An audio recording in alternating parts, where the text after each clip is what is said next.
Oh, I remember the racist part. He tried to say as an Asian, being part of the Asian diaspora, I should support his views. And I'm like, bro, dude, I've made it in my life because of what I've done. It's a merit, I put it on my merit, not because of my race. And anyone that says diaspora is is a F word.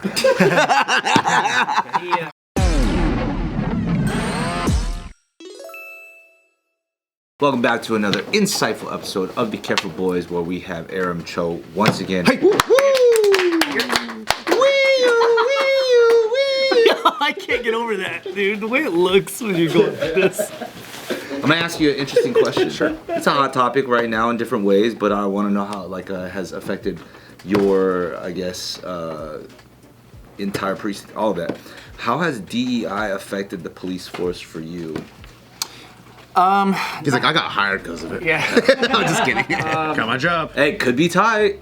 Yeah, at my agency specifically, it didn't. We didn't have any DEI standards that were imposed on our agency. At that time, did you become a police officer in the 90s or? 99, but my current agency, no. But I started my career with the LA County Sheriffs, and LA County had something called the Bowman Consent Decree. So that was before DEI, sort of after affirmative action. And what the Bowman Consent Decree was the courts said that there was some lawsuit that I think it was a female deputy didn't get promoted, and she got passed over for promotion to promotion. Went to the court saying that she was passed over based on her gender. And the courts agreed with her, and they made this consent decree with LA County Sheriff saying that 25% of every position, every rank, every department within the Sheriff's Department had to be female. And I had... is that like the precursor to like the DEI thing? Yes. Well, I mean, maybe. But a lot of agencies, Oakland is under consent decree right now. Sure, a lot of those things probably contributed to the DEI initiatives that were initiated by the federal agencies. But you have this, so I don't know, this probably happened 20 years before DEI was DEI, right? The Bowman Consent Decree, just in LA County. And in my head, I'm thinking, oh, it's just females, so it doesn't affect me. But looking back, I probably shouldn't have been hired when I got hired. I think it was, they had a need for people that looked like me to join the LA County Sheriff's Department because of the growing Asian community within LA County. So I think that may have had a factor in it. Why do you think you shouldn't have been hired? Because I was immature. I was 21, 22 years old. In college, I was in a fraternity. I smoked marijuana. I drank a lot, and marijuana. Like if you ask somebody, you can actually today in California, you can't when you do a background, you don't ask about marijuana. It's not a question. They expect that you're already a stoner. Well, it's legal now. Yeah. Marijuana is legal now, so you don't ask. Legal stoner. Yeah. But when I was getting hired, they asked about marijuana, and I may have been fuzzy on the amount of times I admitted to smoking marijuana, but... You were high when you answered? If I was, it probably... Dude, I heard that even now, like, they're like, you did coke, but it was 10 years ago? That's okay. Like, it's changed. Yeah, harder drugs are like 10 years ago, methamphetamine was an immediate disqualifier.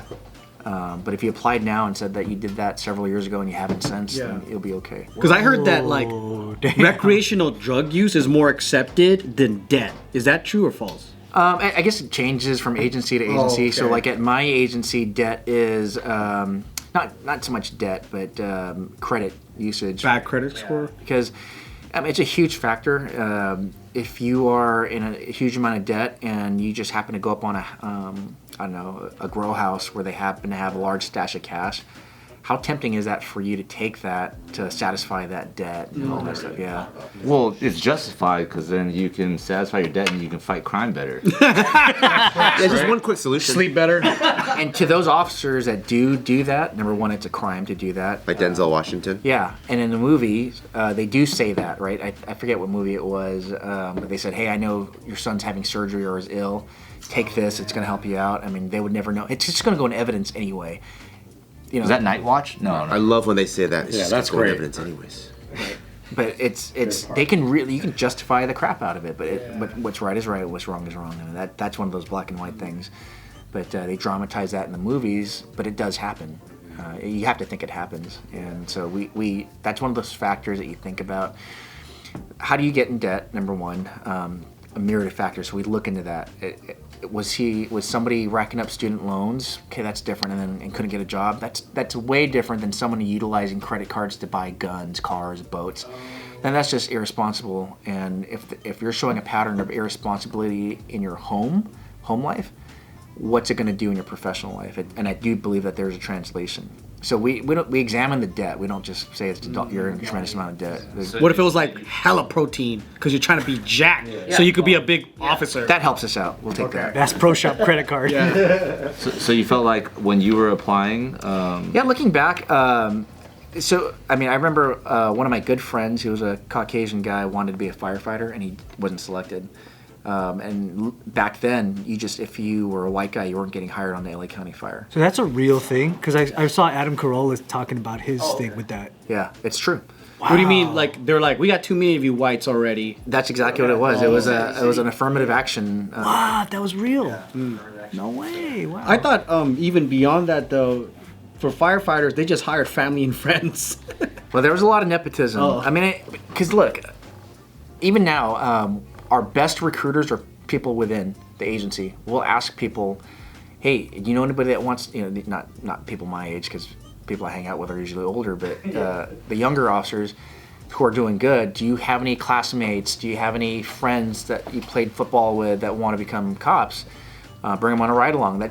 And the best recruits we've ever had were recruited from within the agency. And to this day, we give officers a recruiting incentive. My agency pays officers $5,000 for everybody that they recruit. Wow. Whoa. So it's huge. So it incentivizes officers to recruit good talent, and it's not just recruiting anybody. They have to make it through a rigorous testing process, a rigorous academy, and once they get off probation, that's when you get paid. So the people that we try to recruit are people that we think are going to make it on the job, and those guys often are really successful.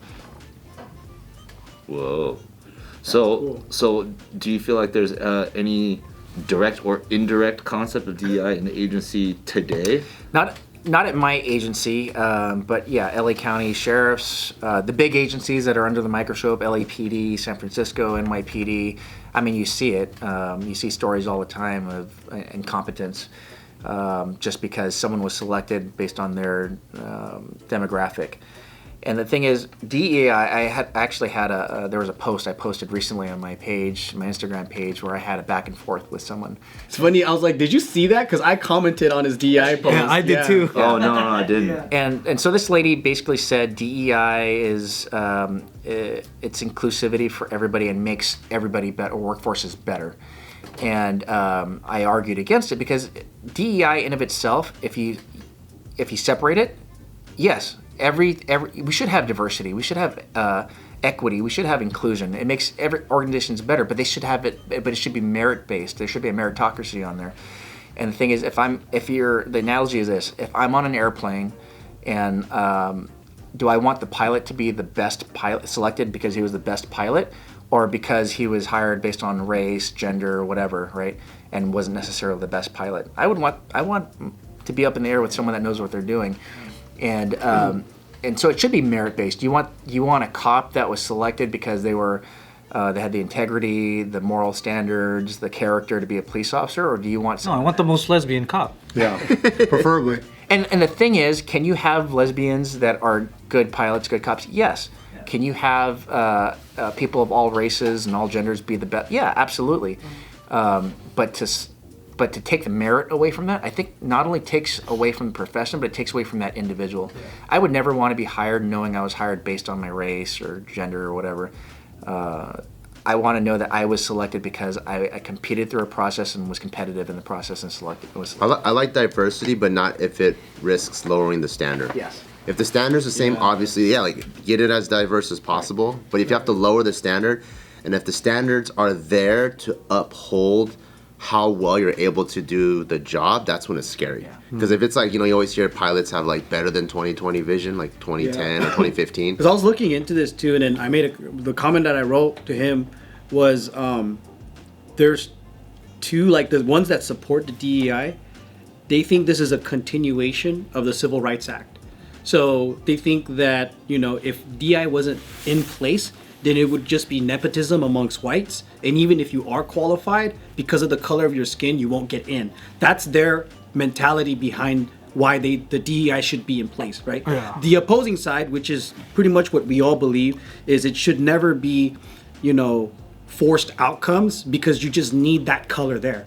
Because what if there's not enough? Like, for example, like if you need an engineering team that's 50% female, you have to hire 50% female. It's impossible to find that many females in engineering that are going to be up to par. Because population-wise, we just can't, we just don't have enough. So that means they're going to have to just be like, hey, what do you do? I'm a swim coach. Well, we need you to be an engineer, so come over here and build this bridge because you're female. And then so this is the nuance that I think people cannot really understand, because the people that are supporting DEI, they go, why would you be against this unless you're a racist? Because they're assuming that there's a lot of qualified candidates, but they're not getting in because they're not white or whatever.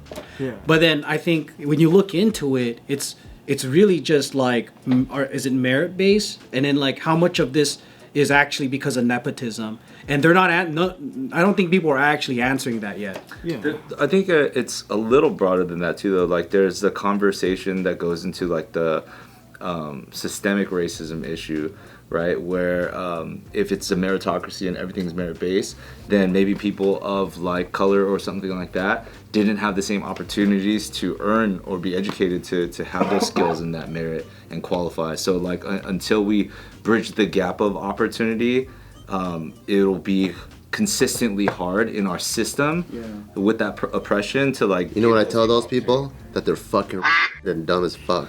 I see how that's the other side of the argument. But in the 1960s, we already had the Civil Rights Act that did that. We have affirmative action. So we already are in a world where we did take away systemic racism. And people will say, well, then it's institutionalized. It's in the system, right? And I'm like, well, but there's no policy. There was policy back then where it was, they had sunset laws where if you were black, you got to get out of this neighborhood. That was to me is actual institutional racism. It's written in the law. You can't be black at this hour, right? We don't have any of those laws anymore. So now it's a boogeyman argument of you guys are white, therefore you're racist. And I think assuming that they're racist is already racist. And it's by people that have never been in the system. I think that's the part that makes me mad. I've been through so many hiring process, right? I was a Marine, I was applied to Glendale PD, Burbank PD, Santa Monica PD. All of them very similar. You have a written test, like the ASVAB or whatever, and then there's a track day. Everyone goes out and runs. You can clearly tell who's the best runner that day, who has the best physical fitness. For Glendale PD, you have to do a dummy drag through like fucking whatever. It's like very merit-based, and you go, day one, there's like 100 people. Day two becomes 50. Day three becomes 20. And so when you see that, you're like, where is this nepotism or systemic racism that everyone's talking about? I'm literally seeing who is actually the fittest for the job. Like, slowly go through and you take the test. So that's the part that makes me go, man, I wish these motherfuckers had like more, or they would actually try to go through the process. Because if I was a police officer, I'm this white dude, I want my nephew to get in. If my nephew can't pass all these tests, he's still not getting in. There's no like direct elevator that goes from ground floor to the top. You know, there's like so many steps. Yeah. And I'm like, dude, that sucks that it's the people on the outside that are complaining and they've never been on the inside to see. It's like women saying that NBA, WNBA should be more and they should be paid more, but they don't ever go to a game. Yeah. They don't support it. And being on the inside in the military, there's like probably one of the baddest races that I've seen in the Marine Corps are Vietnamese. Motherfucker, no, I'm serious. These motherfuckers come in, their parents don't even speak the language. They're probably brought here because of some refugee program. So their parents don't speak the language. They grew up in the hood. They barely graduated high school because they're probably taking mollies all day. They join the Marine Corps. They become some sort of PT stud. Boom, snap into place, and then they accelerate, and then they get high promotions. And you're just like, this guy came from lower than any other American standard. They probably didn't even have a stove. No stove, cooking with fucking 2 marbles and like a magnifying glass, and they're able to make it through. And I've seen so many cases of Vietnamese like that. I think the people that push for DEI maybe have been victimized by racist individuals. You know, you take racism away from the institution, right? There's institutionalized racism, yeah, it doesn't exist, but there still are racist individuals that exist. And I think the DEI initiative, the hope was that it would eliminate those racist individuals that were making decisions for companies, corporations, government agencies, to be forced to hire them. And then the one step above that is, you hope that the person that they hire based on their demographic is the qualified to do it. But I think the backfire, the reason why you have a lot of opponents of DEI is you have people who are more capable for the job being passed up by people less capable, and that really. So what's the happy medium? It's like, how do you combat the racist decision maker? Yeah. Well, how do you do that? Because he might pass every background, every psych to say he's not racist, but deep down inside, you don't know what they're really. Right, in the core of him. It just seems weird to like blanket every one of those experiences as it's all racist. Because it's like, don't you need to study all of those individual interactions and examine them to find out if it's truly racism? Because I understand the argument of like, let's say you have 10 employees and like 9 of them are white and all of them keep getting promoted except for the one guy that's not, and he claims it's because of racism. But he's also late all the time.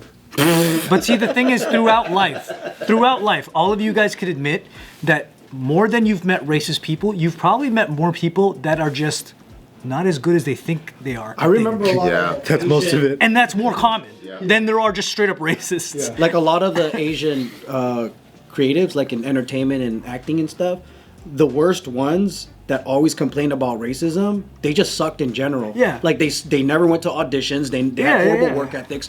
The other ones that didn't really complain about racism or anything, they're actually booking jobs. They're doing commercials. They're like doing work.